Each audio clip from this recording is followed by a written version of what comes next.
The bullet hit before anyone heard the shot. That is how it works with the M82. The round travels faster than sound, so the target is already done before the noise catches up. Sergeant Rani Ruthie Quillintang knew this. She had known it for years. She knew the recoil pattern, the muzzle brake behavior, the way the rifle pushed back against the shoulder like something alive that did not want to be held. She knew the wind at 800 meters does not blow in a straight line. She knew the bullet drops, curves, breathes with the atmosphere. She knew all of this the way a carpenter knows wood grain, not from reading about it, but from 10,000 repetitions until the knowledge lived in her hands, and not just her head. None of the men standing behind her knew that she knew any of it. That was the thing about that morning in the training grounds outside Manila, in the dry heat of a Philippine summer that turned the air above the grass into something you could almost see shaking. The men did not know her. They saw a woman. They saw someone small and young and out of place on a range built for soldiers twice her size. They saw someone who would struggle with the weight of the rifle before she even got it to her shoulder. They had already decided what was going to happen. Commander Gary Lawson had decided longest. He was the kind of man who had spent so many years being the most capable person in any room that he had stopped checking whether this was still true. He had served with Naval Special Operations for 19 years. He had trained in 3 countries and been decorated in 2 of them. He wore his rank the way some men wear expensive shoes, not to be practical, but to be seen. When he looked at Quillintang across the briefing room that morning, his face did not change, but his eyes did the thing that eyes do when a mind has already made a judgment and is simply waiting for the world to confirm it. "Who are you?" he said. It was not a question about her name. It was not a question about her unit, or her rank, or why she was standing in this particular briefing room on this particular morning. It was a question that said, "You do not belong here, and I would like you to explain why you think you do." She told him her name. She told him her rank. She told him her assignment. He smiled and looked away. The joint training exercise had been organized as a skills evaluation, a way for different branches of the Philippine Armed Forces to share techniques, compare marksmanship standards, and bring in outside observers to assess readiness levels. There were Marine officers in the room. There were Scout Ranger instructors. There were 2 men from a visiting international advisory unit whose rank patches she did not immediately recognize. The room smelled like boot polish and strong coffee, and the specific kind of tension that forms when men who are used to being evaluated gather in the same space.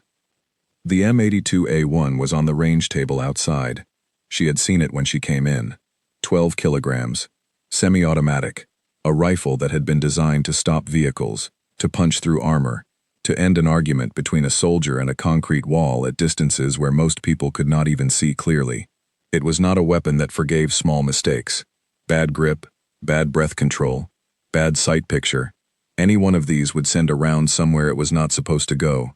And at the distances they were shooting, somewhere it was not supposed to go meant missing by a margin that told everyone watching exactly how prepared the shooter was. No woman at that base had ever fired it during a formal evaluation. Quillintang knew this because she had asked. She had asked the range instructor 3 weeks before the exercise when she submitted her participation request. He had paused before answering, that particular pause that means someone is deciding how honest to be, and then said that to his knowledge, no, this would be a first. She had nodded and gone back to training. The briefing that morning covered the exercise parameters, the safety protocols, the order of shooters, the scoring criteria. Commander Lawson led most of it. He spoke with the confidence of someone who did not expect to be interrupted, and he was not interrupted.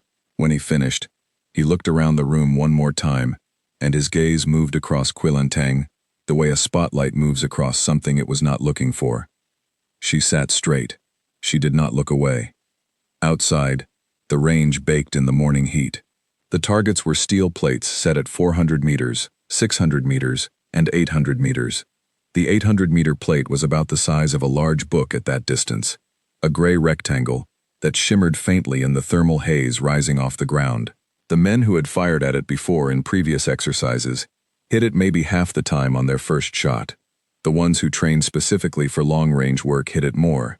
But the M82 was a different animal from the standard-issue rifles most of them trained with. It demanded more. It took more from the shooter, and it gave back exactly what it was owed, No more, no less. Commander Lawson was the first to shoot. He settled behind the rifle with practiced ease, made his adjustments, and fired. The round hit the 800-meter plate. The sound came back a full second later, a flat crack rolling across the range like a door slamming in a distant room. He stood up and the men around him responded with the kind of restrained approval that military men give when a senior officer does something well. Visible but not excessive, because excess would imply surprise. Others followed. Some hit, some did not. The range instructor marked scores on a clipboard without expression. When Quillentang's turn came, the line of observers shifted. Not much, barely anything. But she felt it the way you feel a change in a room's temperature, a slight adjustment, a collective leaning in, the particular attention that forms when people are waiting for someone to fail. She stepped up to the table. The M82 was heavier than it looked even to people who expected it to be heavy. She had trained with it. She knew exactly what it weighed. She lifted it without hesitation and went to the prone position in a single motion that had no wasted parts, elbows finding the correct angle, grip settling, her cheek coming down to the stock with the ease of 10,000 repetitions. Her eye found the sight, her breathing slowed, the crosshair steadied. She did not rush. She found the 800-meter plate in the scope. The thermal shimmer moved across it gently. She breathed out halfway. She held. Her finger rested on the trigger the way her first instructor had taught her, not gripping it, resting on it, letting pressure build rather than pulling. She fired. The steel plate rang. The sound came back a beat later across the silent range. She cycled the action, found the plate again, breathed, held, fired. It rang again. She fired a third time. The round found the plate a third time. She cleared the weapon, confirmed safe, and stood up. The range was quiet for a moment in a way that ranges are not usually quiet. Not the quiet of nothing happening, but the quiet of something having happened that no one had prepared a response for. Commander Lawson was standing 6 feet away. His face was doing something it had not been doing before. The certainty was still there, somewhere underneath, but the surface of it had changed. He was looking at her the way people look at a door that was supposed to be locked when it swings open on its own. The range instructor walked down to check the target. When he came back, he held up 3 fingers.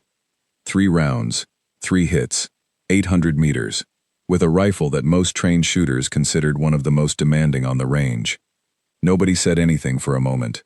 Then one of the Marine officers started to clap, slowly at first, then with real feeling, and then the others joined.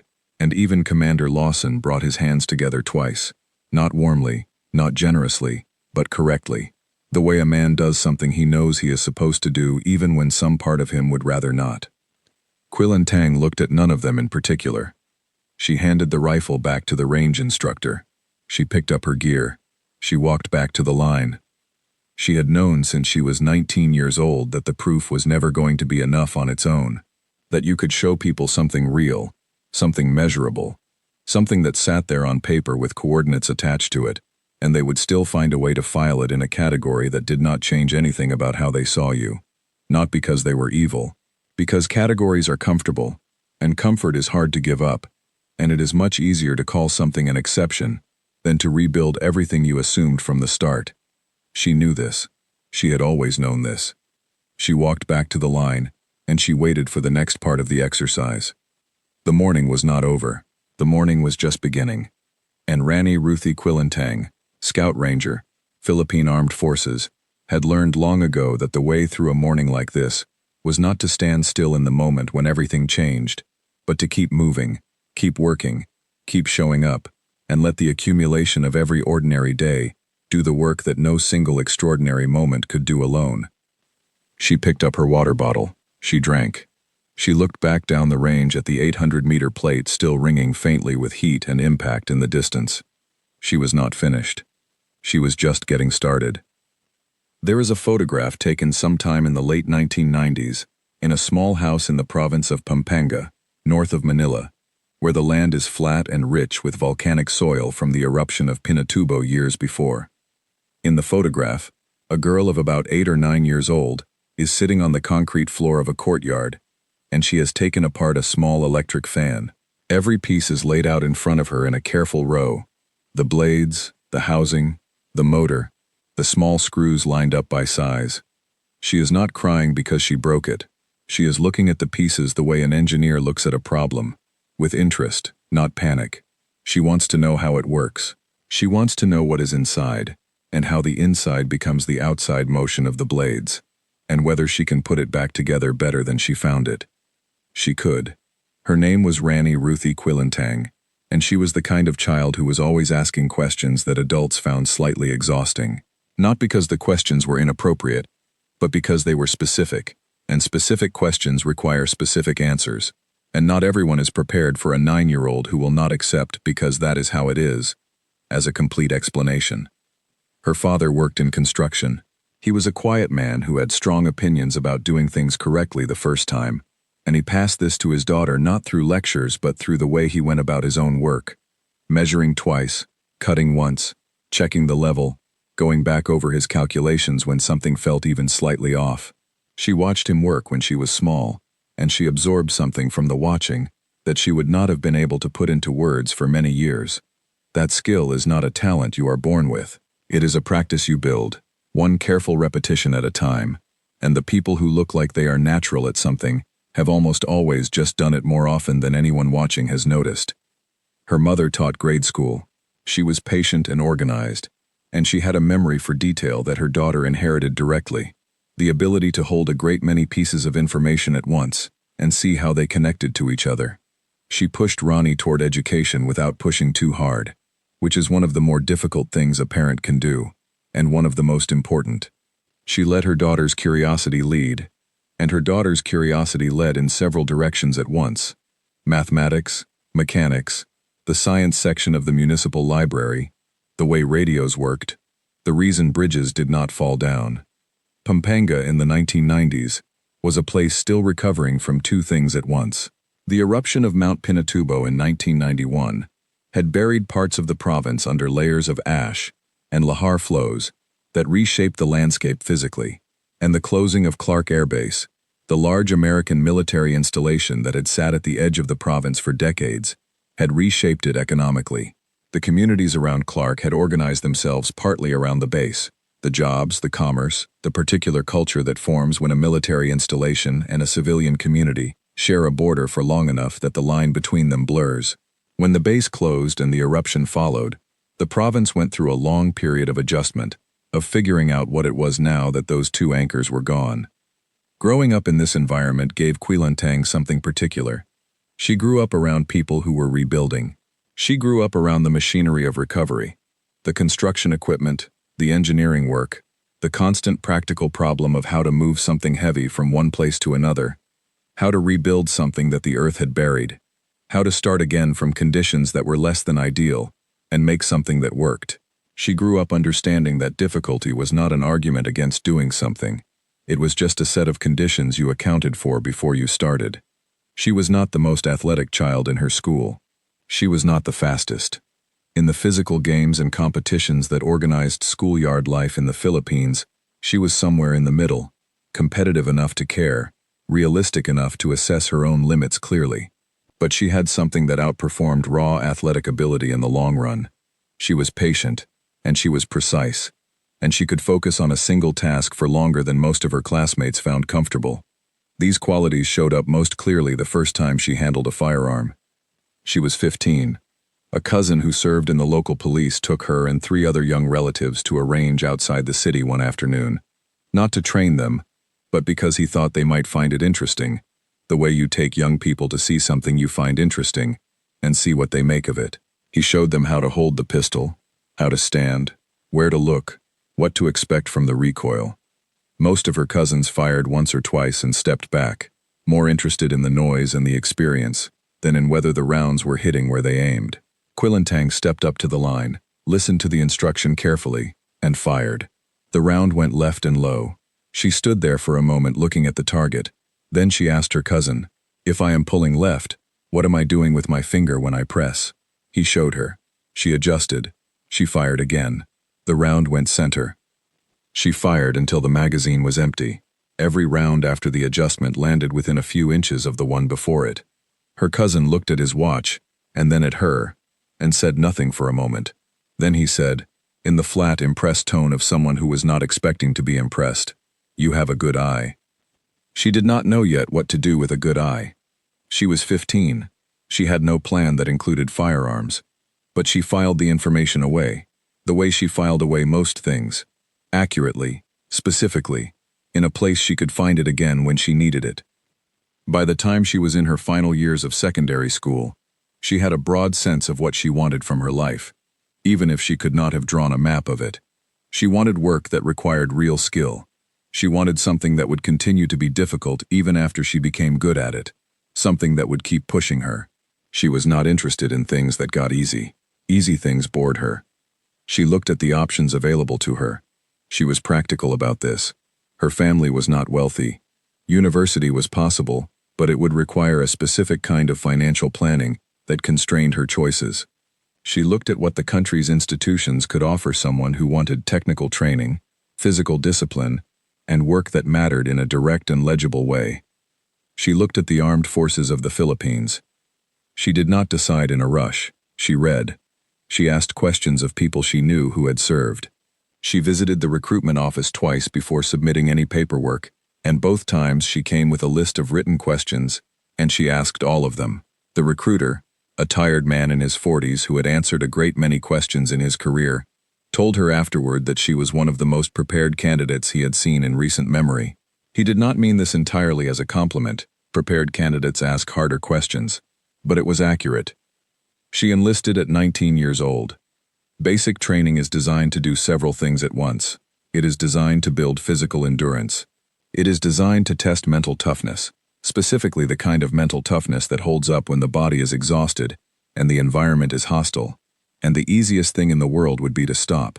It is designed to strip away the individual habits and preferences that recruits bring from civilian life and replace them with military habits, military reflexes, military discipline. It is also, in a way that the formal manuals do not typically describe, designed to find the people who do not belong, to make conditions hard enough that the ones who are not genuinely suited to this life will recognize it and leave. Quilintang did not leave. She was not the strongest recruit in her cycle. She was not the fastest on the running course. In the early weeks, when the focus was on raw physical output, carrying weight, covering distance, performing under conditions deliberately designed to be miserable, she finished in the middle of the group. Not at the back, not struggling, solidly in the middle. But the instructors noticed something. When the training shifted from pure physical output to tasks that required precision, weapons handling, navigating in low visibility, working through complex scenarios under time pressure, she moved up. When the task required not just strength but accuracy, not just speed but judgment, not just endurance but the ability to stay focused after hours of everything trying to break your focus, she moved up noticeably. One of her instructors, a senior scout ranger named Captain Dennis Vera, kept a mental note of recruits who showed this particular combination. Physical adequacy plus extraordinary precision, plus the specific kind of calm that does not perform itself but simply exists, the stillness that is visible in someone even when they are moving fast. He had been training recruits for 11 years. He had learned to trust what he noticed in the first few weeks, because the first few weeks showed you things about a person that they could not fake. You could fake toughness for a day. You could not fake it for 40 consecutive days under continuous pressure. He called her into his office near the end of the 6th week. She sat across from him and waited. She was good at waiting. He told her she was going to be assigned to marksmanship specialization after basic. He told her why. He was specific about it, which she appreciated. He did not say you have potential, which is what people say when they want to be encouraging without committing to anything specific. He told her that her groupings at distance were tighter than 90% of the recruits he had seen at her stage. He told her that she had a quality he could not teach and rarely found, and that it would be a waste of the armed forces and a waste of her to put her somewhere that did not use it. She asked 3 questions. He answered all 3. She thanked him and left. She did not tell anyone what he had said. She went back to the barracks and sat on her bunk, and thought for a while about what it meant to be good at something you did not know you were looking for. She thought about the fan she had disassembled on the courtyard floor when she was 8. She thought about her first afternoon at the range when she was 15, and the way the round had gone center after she made one small adjustment. She thought about her father measuring twice before he cut. Then she lay down and went to sleep, because the next day started at 4 in the morning, and she was not going to waste a night of rest on self-congratulation. She was 19 years old. She did not know yet what the next 2 decades of her life were going to ask of her. She did not know about the joint exercises and the skeptical commanders and the rooms full of men who had already decided what she was before she opened her mouth. She did not know about the competitions and the medals and the younger soldiers she would one day teach. She did not know about any of it. She just knew that she was good at this, and that being good was not enough on its own. That good had to be practiced every day until it became something more than good, something that sat below conscious thought, in the hands, in the breath, in the quiet center of the body that stays still even when everything around it is moving fast. She knew that. She had always known that. She closed her eyes. She slept. The morning of the evaluation had started 2 hours before the sunrise was even a suggestion on the eastern edge of the horizon. Quilantang was up before the wake call, which was not unusual for her. She had been waking before alarms for most of her adult life, not because she had disciplined herself into it, but because her mind did not seem to recognize the boundary between sleep and readiness, in the same way most people's did. She came awake cleanly, without the fog that most people push through in the first minutes of a morning. Her eyes opened. She was present, and that was that. She dressed in the dark. She ate what was available in the mess at that hour, which was not much, and she ate it the way she did most things, without fuss, without complaint, because the quality of breakfast was not a variable she had control over, and she had stopped expending mental energy on variables she had no control over sometime around her 3rd year of service. The joint training exercise had been in preparation for 2 weeks. The Philippine Armed Forces ran these evaluations periodically, opportunities to assess readiness across different units, compare techniques, bring in outside perspectives, and identify gaps before those gaps became problems in a real situation. The marksmanship component was always the one Quilantang looked forward to most, not because she needed to prove anything. At this point in her career, she was past the stage where proving things was a motivation. She looked forward to it because precision shooting was, for her, one of the few activities that demanded the complete and total attention of every part of her brain simultaneously, and that kind of complete demand was something she found clarifying rather than exhausting.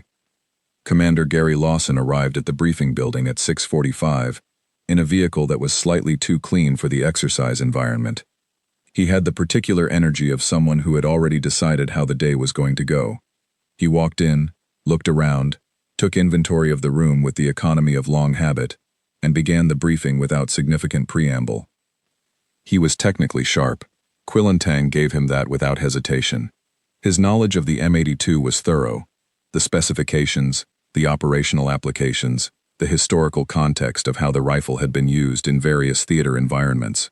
He delivered this information with the ease of someone who had delivered it many times and still found it worth delivering. He was not boring. He was just certain in a way that had gradually closed off the parts of his mind that registered when his certainty might be wrong. When he finished and looked around the room for questions, his gaze moved across Quilantang with the particular speed of someone who has already categorized what they are looking at and moved on. She raised her hand. She asked a question about wind reading at the 800-meter line, given the specific atmospheric conditions that morning. She had checked the weather data before the briefing, and the surface wind had a crosswind component at around the 3 to 4 meters per second range, which at that distance required a specific hold-off calculation that she wanted to confirm against the range officer's table. There was a moment. Lawson looked at her. Then he answered the question correctly, because it was a correct and specific question that deserved a correct and specific answer, and he was professional enough to provide it. But something in the room had shifted slightly. A few of the Marine officers glanced at her. The range instructor made a small note on his clipboard. One of the visiting international advisory officers, a man named Captain Philip Doran, leaned slightly forward in his seat. He had not previously given any particular sign of noticing her presence. Now he had. Outside, the range in the morning light was the kind of scene that Quilantang had come to love over the years without ever quite admitting it to herself. She was not sentimental about ranges in the way that some shooters were sentimental. She did not collect them as memories or speak about them romantically. But there was something in the particular combination of distance, stillness, and focused purpose that a long range presented that she found deeply satisfying in a way she had never been able to completely explain to anyone who was not also a precision shooter. The target was out there, 800 meters away, and it did not care who was pulling the trigger. It just recorded the fact of the hit or the miss with total neutrality. There was something honest about it. The shooting order had been set the previous day by a draw. Quillentang was scheduled to shoot 8th, which meant she would watch 7 men go before her turn came. This was useful. She could watch the wind indicators at different points on the range, watch how rounds landed, build a picture of the conditions that would inform her own adjustments. She had learned years ago that waiting was not wasted time if you used it correctly. Commander Lawson sat up behind the rifle. He had the practiced look of someone who was accustomed to being watched while shooting, and had learned to let the watching wash off him rather than seep in. His position was good. His breathing was controlled. He fired, and the 800-meter plate rang, and he fired again, and it rang again, and he stood up, and someone marked his score. The next 6 shooters each went in turn. The results varied. One of the younger Marine officers, Lieutenant Alan Price, who could not have been more than 24, missed on his first 2 shots, and then adjusted and hit the third.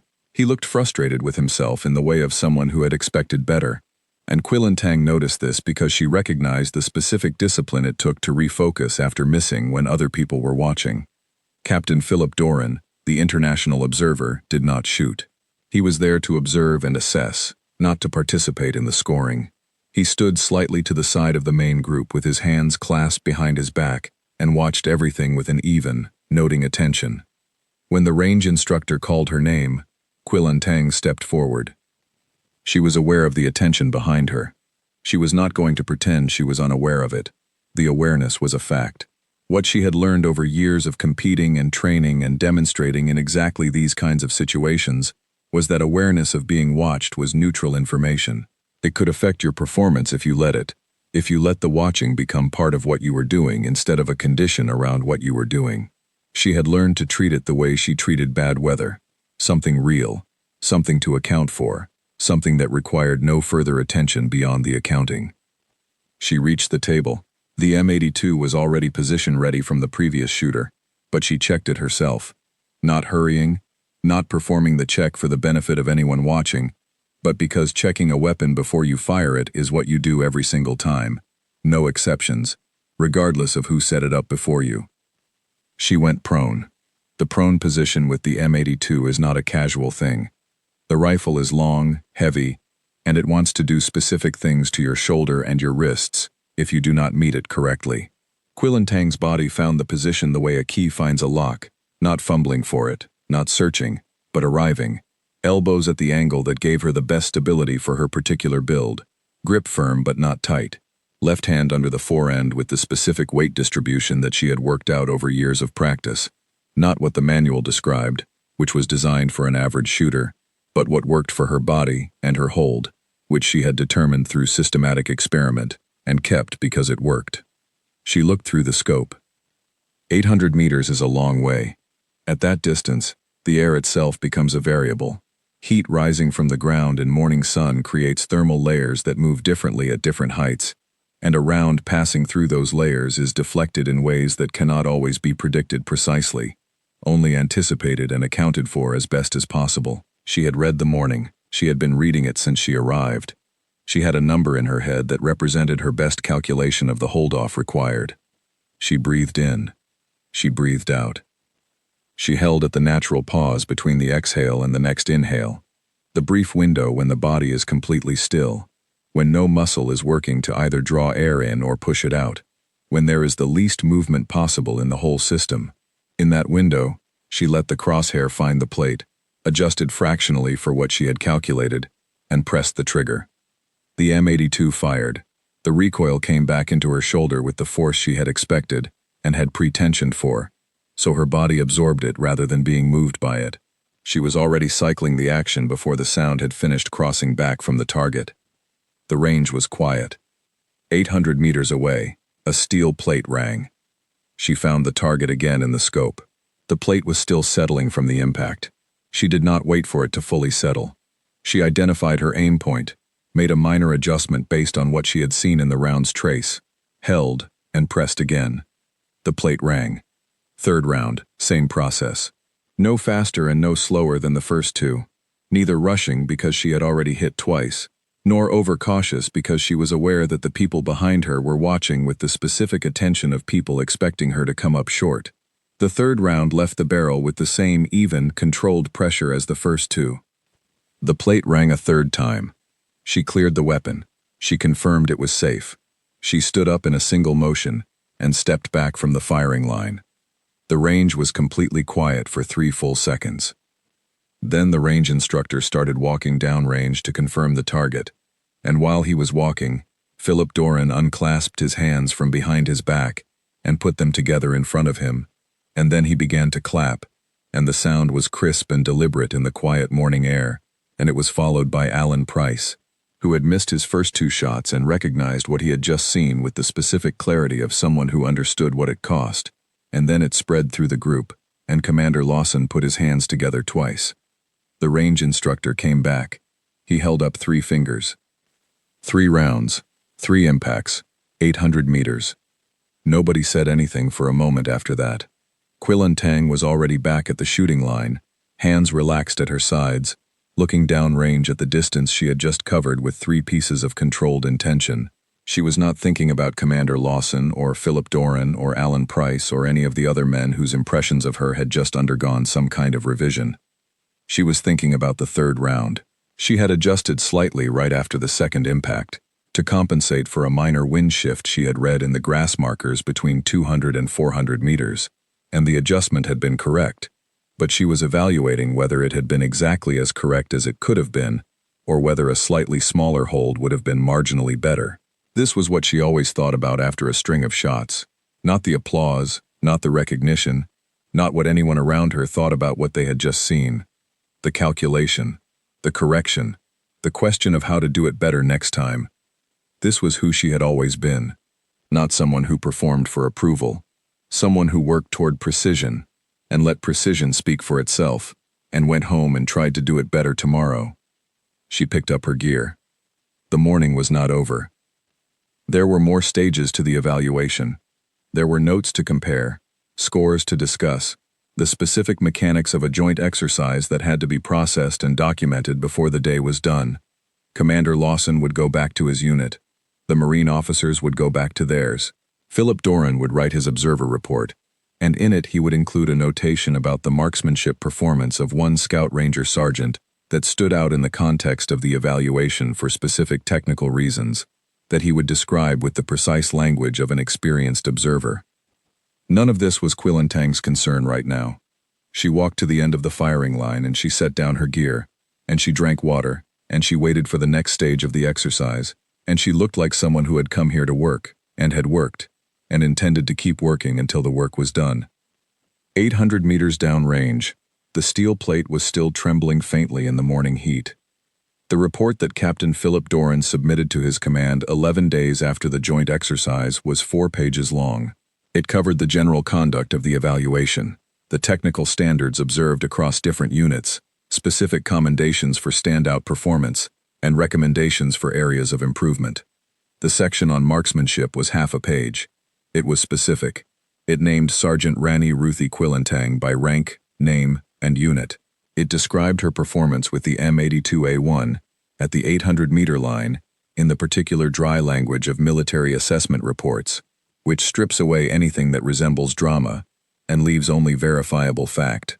It described her groupings.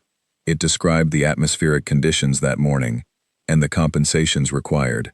It concluded, in the way of a good military assessment, with a single sentence that did not speculate or editorialize, but simply stated what the numbers indicated. This represents performance at the highest tier of precision marksmanship observed during this evaluation. Doran did not know Quilentang. He had spoken to her exactly once, briefly, after the evaluation concluded, when he approached her and asked 2 technical questions about her sight adjustments.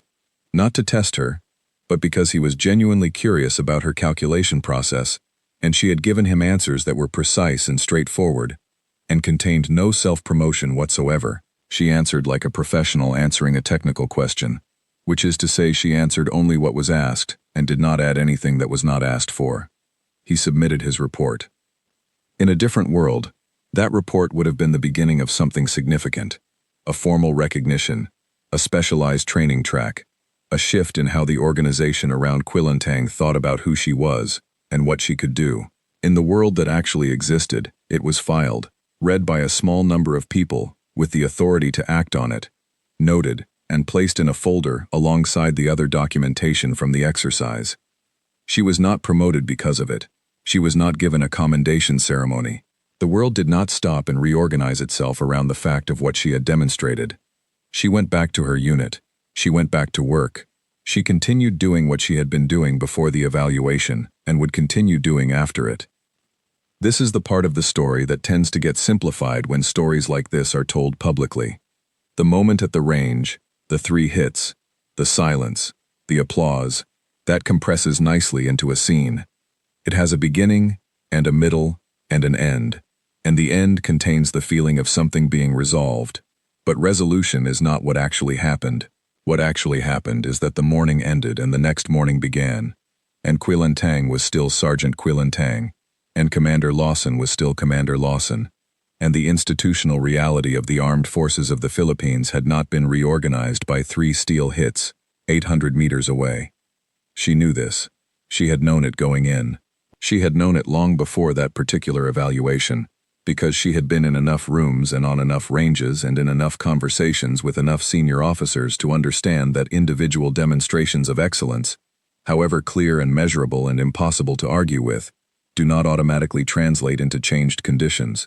The conditions change slowly, when they change at all, through accumulated evidence and persistent presence, and the refusal to stop appearing in the rooms where you are not entirely expected to appear. She refused every day. The months after the joint evaluation passed in the way that months pass for working soldiers, training cycles, physical maintenance, weapons qualification schedules, the particular bureaucratic rhythms of a large organization. She applied for an advanced marksmanship training course that she had been considering for 2 years. The application process was not designed with her in mind. The course had been historically attended almost entirely by male soldiers. The administrative paperwork did not explicitly exclude her, but there were small practical complications that had to be resolved. Accommodation arrangements, certain physical standard interpretations that had not previously been applied to a female applicant, that required additional steps that a male applicant would not have needed to take. She took the additional steps. She was accepted to the course. When she arrived, there were 14 other soldiers. All of them were men. Some of them were polite, in the way that well-raised people are polite to someone unexpected in a familiar space. Some of them were uncertain in the way of people who have not yet decided what they think. A couple of them were the particular kind of quietly skeptical that does not express itself in words but lives in the slight extra duration of the glance, the fraction of a second longer than necessary before the acknowledgement. By the 3rd day of the course, the instructor, a taciturn man named Sergeant First Class Owen Drake, who had been running this course for 8 years and had seen enough different kinds of people under pressure to have largely lost interest in his initial assessments of any of them, had reorganized his mental file on the group. He had a ranking system he used privately, never shared, based on what he observed in the first week, who listened without performing listening, who executed the fundamentals without ego, who asked questions that suggested they were genuinely trying to improve rather than trying to impress. After 3 days, Quilintang was near the top of his private ranking. He did not tell her this. He was not that kind of instructor. He simply continued teaching the course the way he always taught it, and the teaching did what good teaching always does when it meets a student who is genuinely ready for it. She absorbed everything. The course covered trajectory physics at distances up to 1,000 meters. It covered wind reading at a depth she had not encountered in her previous training. Not just surface wind, but the layered wind phenomenon that occurs at distance, the way different atmospheric conditions stack on each other and require not a single calculation, but a series of adjustments made sequentially as the round moves through them. It covered shooting positions for unconventional environments. It covered what military precision shooters call the final firing solution, the complete set of variables that must be resolved before a shot is taken, including range, wind, elevation, air density, target movement if applicable, and the specific characteristics of the round being used. Most of this she had read about. Some of it she had partially understood through practice. The course made it exact in a way that practice alone could not, because the course gave her instructors who could see precisely where her understanding was correct and where it still had gaps, and close those gaps with specific information, rather than leaving her to find them herself through trial and error. She was, by the end of the course, a measurably better shooter than when she had walked in. She was also, by the end of the course, on better terms with most of the other soldiers than they had expected to be with her. Not because she had worked at it particularly. She had not. She had simply been herself, precise, consistent, willing to share what she knew when someone asked, not interested in making the course about anything other than the course. When one of the other soldiers, a younger ranger named Corporal Danny Reyes, struggled with his wind calls at 600 meters and asked her after the evening session if she would work through it with him, she spent an hour doing exactly that, walking through the calculation process, asking him questions rather than providing answers, so that he would understand the logic rather than just the result, staying with it until he found the correct method himself and could demonstrate that he understood why it worked. Reyes hit his 600-meter targets consistently from the next morning. He did not make a point of thanking her publicly, but he did not forget. She was building something. Not a reputation exactly. Reputation is something that happens to you, partly outside your control. She was building a body of work. Every course she completed, every evaluation she showed up to and performed in, every younger soldier she taught something that improved their performance, every room she walked into and stayed in, doing her job, refusing to leave, adding to the accumulated weight of evidence that she belonged in those rooms, and had always belonged in those rooms. Commander Gary Lawson ran into her at another joint exercise, 14 months after the first one. He was passing through a staging area, and she was checking equipment at a vehicle nearby, and they made brief eye contact and he nodded. She nodded back. He did not ask her name. He already knew it. She turned back to her equipment check and did not think about it again. By the time Ronnie Ruthie Quilantang reached the rank of Master Sergeant, she had spent more than 2 decades doing the work that the work required, which sounds simple and is anything but. She had competed internationally in precision shooting competitions, and she had come home with results that required, when she reported them to certain senior officers, a brief explanation of the discipline she was competing in, because the people she was reporting to had not previously paid close attention to international long-range marksmanship competitions. She understood that this was not personal. Gaps in attention are not the same as hostility. She filled in the gaps with fact and moved on. She had trained soldiers. This was the part of her career that she spoke about most directly when she was asked about her work, which was not often because she was not someone who sought interviews or public attention. She trained them the way Owen Drake had trained her, not by demonstrating and expecting imitation, but by asking questions that made the student find the answer themselves, so that the understanding was real rather than borrowed. She trained them in the physics of long-range shooting, in the mental discipline required to execute precision under pressure, in the specific quality of stillness that is not the absence of tension but the management of it. Some of her students became very good. A few became exceptional. All of them, even the ones who were not going to specialize in marksmanship, left her courses with something they had not arrived with, a more exact understanding of how to see a problem, how to break it down into variables, how to account for the variables in the right order, and how to commit to an action and execute it cleanly, even when some part of the situation remained uncertain. She was teaching them how to think as much as how to shoot. This was not an accident. She had understood early in her career that the skills that made her effective at the range were not limited to the range. They were thinking skills. The discipline of holding many variables in mind simultaneously, without being overwhelmed by any of them.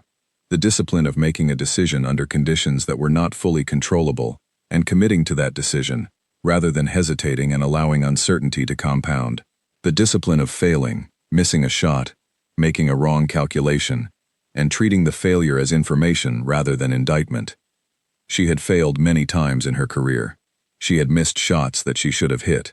She had made calls in training scenarios that turned out to be wrong. She had given tactical recommendations in joint exercises that were debated and sometimes overruled and occasionally proven incorrect by subsequent events. None of this had stopped her from making the next call, the next shot, the next recommendation.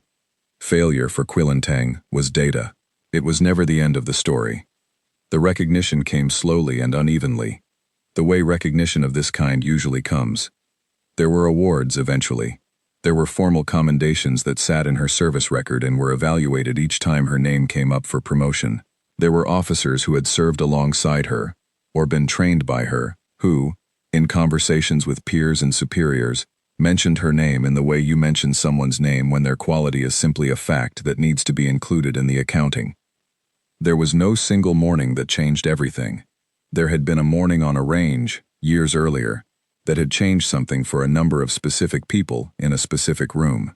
But the actual change, the gradual shift in the institutional understanding of who Sergeant Quilintang was and what she was capable of, had happened over years and had been built by the accumulation of all the ordinary days when she showed up and did the work, and did not make demands about being seen doing it.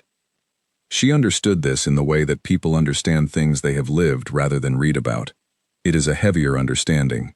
It sits differently than the understanding you get from information.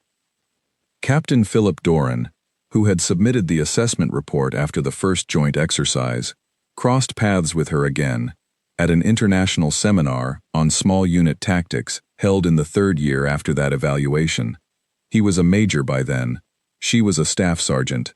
They sat at the same table for lunch one day and he mentioned the report, which she thanked him for in a way that was genuine without being effusive. He asked her what she had done in the years since the evaluation. She told him briefly and without elaboration. The advanced courses, the training programs she had run, the competitions. He listened and nodded, and then said something she did not expect.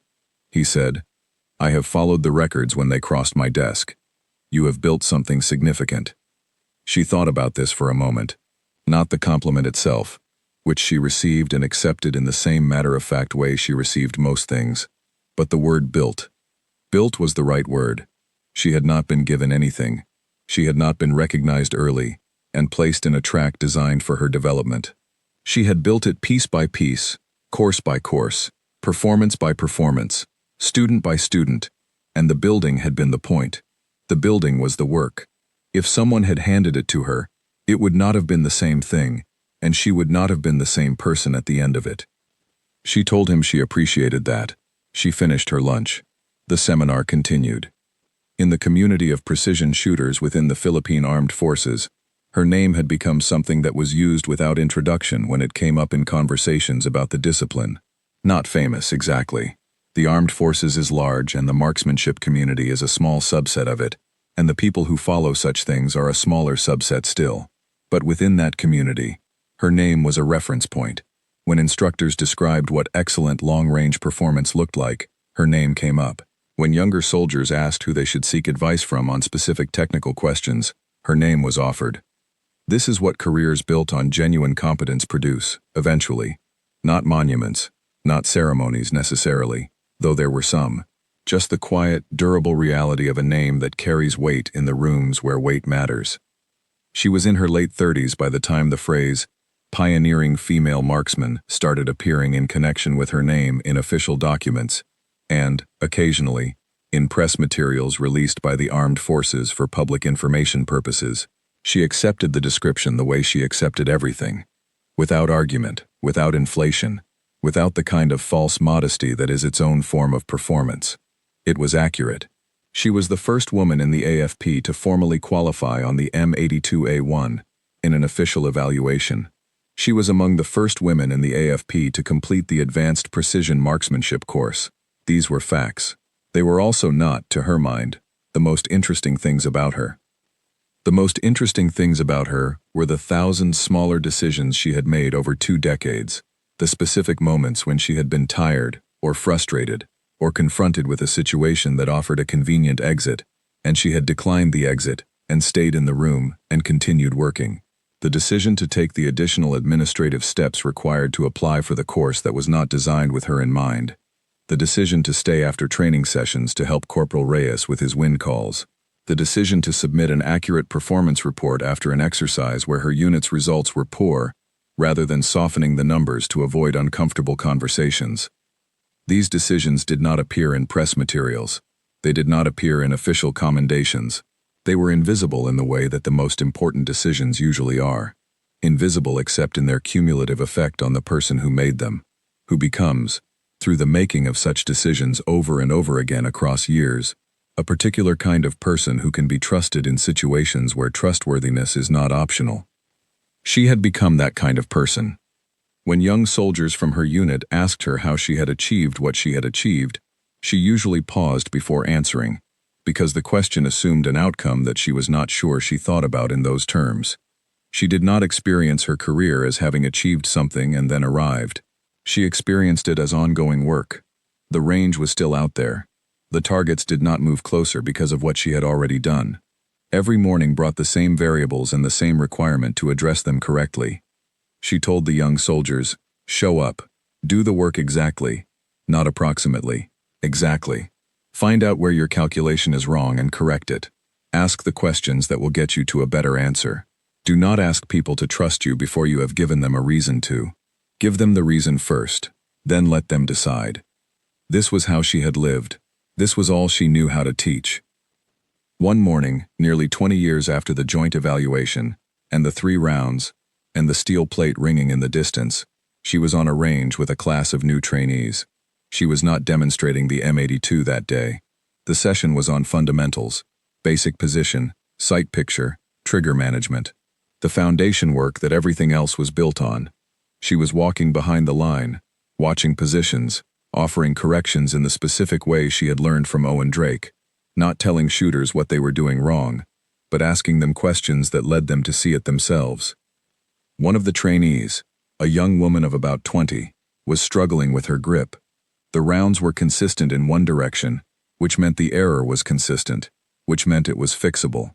Quillen stopped behind her and watched 2 more shots. Then she crouched down to the trainee's level and asked, "Where is your trigger finger when you press?" The trainee thought about it. She looked at her own hand. Something shifted in her face, the particular expression of someone seeing something they had been doing without quite noticing. She adjusted. She fired. The round went center. Quillen stood up and moved to the next shooter. She did not make an event of the moment. She did not stop and say anything about it. She just moved on, because there were 17 other trainees on the line, and the work was not done. But she had seen the trainee's face when the round went center. She recognized that expression because she had worn it herself, long ago, at a range outside Pampanga when she was 15, and her cousin was asking her where her trigger finger was when she pressed. Something gets past in that moment, something that does not have a name in the training manuals but that every good instructor knows about and tries to preserve. The thing that passes from the person who learned through difficulty to the person who is in the middle of learning, that says, "You can do this. It is learnable. The difficulty is the path and not the obstacle." She had received that once. She had been passing it forward for 20 years. The morning continued. The rounds went down range. The trainees adjusted and missed, and adjusted and hit, and learned in the uneven, non-linear way that real learning always happens. Quillen moved along the line, watching, asking, correcting when necessary, stepping back when it was not. 800 meters was just a distance. Expertise was just accumulated decision-making. A career was just the sum of all the mornings you showed up and did it again. She showed up. She did it again. The steel downrange did not care who was pulling the trigger. It just recorded the fact. And the fact, morning after morning after morning, across more than 2 decades, and more than anyone had expected, and more than some had ever thought was possible, the fact was, she hit.